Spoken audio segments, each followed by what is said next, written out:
I was sitting in a station bus somewhere in America when an old man came to me. He said, "Can I sit next to you?" And I had nothing else to do. So he sat down and drank his beer. He told me about the rocks and hills, about the autumn and its chill, about the valleys and the rain. And then he spoke of former times, about his children and his wife, and about what yet remained.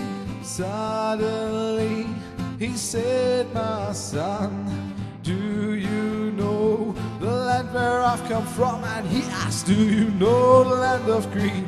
It's rough and stormy sea. Do you know the island of the rain? Do you know the land of green?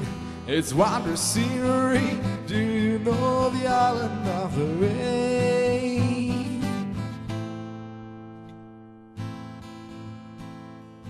Many of us had left their homes, never felt the west wind blow again. He sat with lonely eyes. They once had worked up on the land, and now was in some stranger's hands.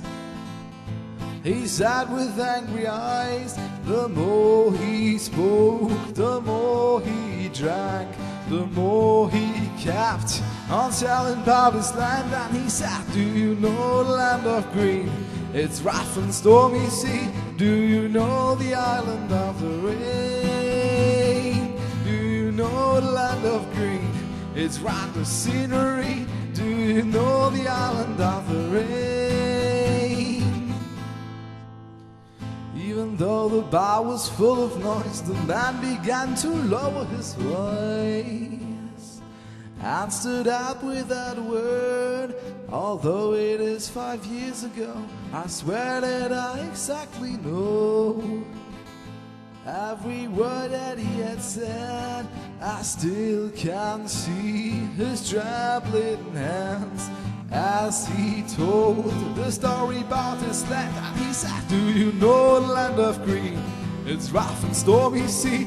Do you know the island of the rain? Do you know the land of green? It's wondrous scenery. Do you know the island of the rain? The land of green."